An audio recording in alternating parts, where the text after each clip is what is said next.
জাতি থমকি নৰল আৰু সেই কাৰণে আমি বৰচলালৈ গলো, লামডিঙলৈ গলো, বুঢ়াপাহাৰলৈ গলো, লখিমপুৰলৈ গলো, চাপৰলৈ গলো, পাইকানলৈ গলো আৰু দুদিন এদিনৰ ভিতৰতে আমি গোলাঘাটৰ উৰিয়াম ঘাটতো গৈ উপস্থিত হম।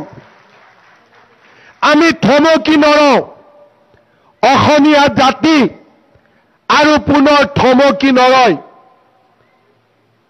আমিও শিকিলো, আমিও বুজিলো আৰু কেনেকৈ যুঁজত জিকিব লাগে তাৰ বিষয়ে আমিও আমাৰ জ্ঞান আহৰণ কৰিলো।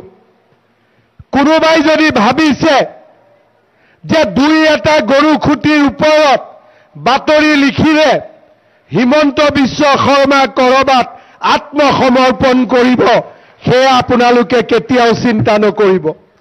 শৰীৰত এক বিন্দু তেজ থকালৈকে আমি সকলোৱে যুঁজিম আৰু কোনেও আমাৰ সন্মুখত বাধাৰ সৃষ্টি কৰিব নোৱাৰে।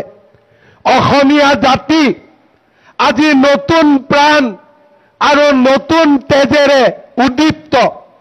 এতিয়া আমাৰ সন্মুখত মই প্ৰণাম আৰু শ্ৰদ্ধাৰে কৈছো, এতিয়া আমাৰ সন্মুখত প্ৰতিদিন মই বাদ দিছো, হিমালয়ো যদি থিয় হয় হিমালয়কো আমি ভেদ কৰি আগুৱাই যাম, এয়া নিশ্চিত আৰু সকলোৱে এই কথা বুজি লোৱা উচিত।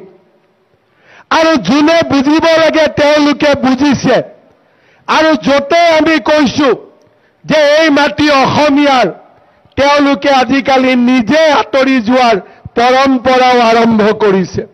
কাৰণ অসমীয়া জাতিয়ে